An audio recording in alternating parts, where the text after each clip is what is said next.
Si eres un seguidor del anime, seguro te has dado cuenta que hay dos términos con los cuales sueles toparte muy seguido a la hora de comentar en las redes sociales o portales dedicados a la transmisión de anime. Estos son tsunderes y yandere. Lo cierto es que ambos términos, aunque tienen características que claramente los diferencian, suelen en ocasiones ser confundidas. Su fonología es similar, pero en cuanto a términos se refiere, los conceptos son notablemente distintos. Pues entonces comencemos con ¿qué son los tsunderes?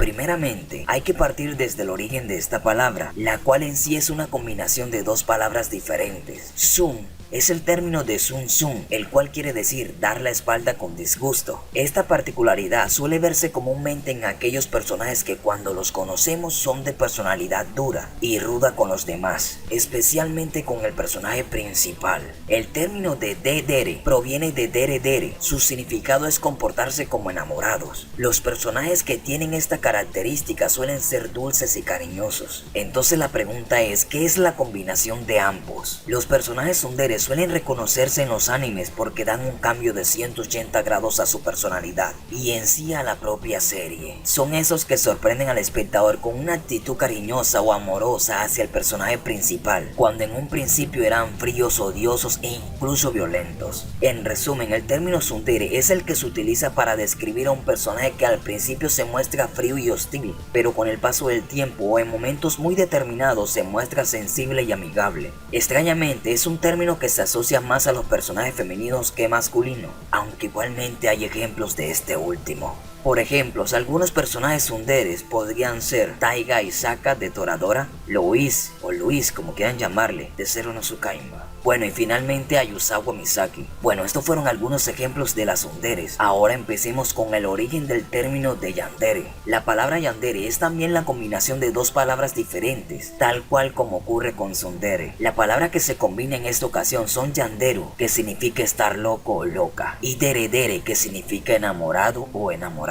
Entonces, ¿qué vendría siendo yandere en este caso? En este caso tenemos a un personaje que primeramente se muestra muy tímido y gentil, y repentinamente se convierte en un ser enfermo en el sentido de salud mental y no física, y psicópata. Este término es utilizado en Japón y por los amantes del anime para referirse a esos personajes que en un principio conocemos y tienen una actitud dulce, pero que realmente son hostiles, agresivos y con una conducta psicótica que pueden poner en peligro a los personajes que están a su alrededor. Este comportamiento no tiene que ser exclusivamente con aquellos que amenacen su vida amorosa, sino que incluso el personaje que les atrae puede resultar terriblemente afectado. En el anime hay muchos personajes con estos rasgos muy marcados, puesto que el cambio que ocurre en su personalidad es tan radical que es difícil no darse cuenta de ello o comentarlo, puesto que un personaje inocente termina transformándose en alguien capaz de cometer un asesinato. Extrañamente, como el caso de los tsunderes, mayormente los personajes yanderes son femeninos. Aquí algunos ejemplos de personajes yanderes: Kasai Juno de Mirai Nikki,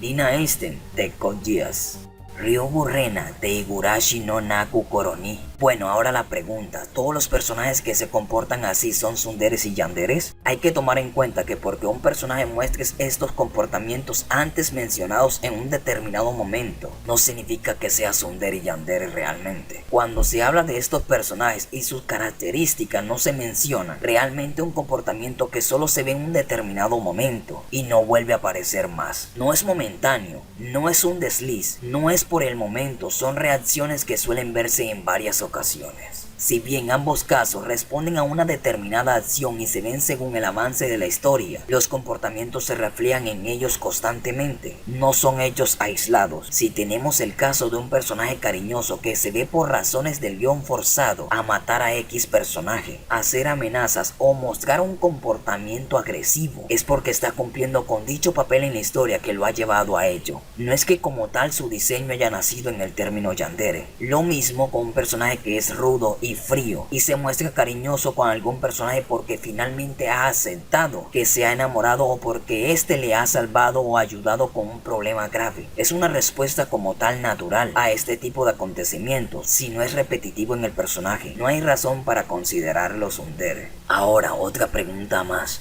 Estos términos se suelen ver para las chicas o aplican en los personajes masculinos también. Por extraño que parezca, ambos términos son utilizados en su mayoría, casi en más de un 80% para hacer mención a personajes femeninos. Hace incluso una década, la cantidad de personajes tsunderes eran muy superiores a los de yanderes. Sin embargo, poco a poco han aparecido más personajes del segundo término. Por ejemplo, en el caso de los tsunderes, tenemos a Inuyasha. Y en los yanderes tenemos a Kanato Sakamaki. Pese a que se ha habido un cambio en ello y hay un equilibrio, los mangakas siguen teniendo cierta timidez al momento de crear personajes masculinos con estas características. Esto ha sido todo por hoy. Espero y hayas disfrutado de este video tanto como yo disfruté hacerlo. Si fue así, no olvides compartirlo con todos tus amigos. Dale like, suscríbete para no perderte contenido como este. Nos vemos en el próximo video.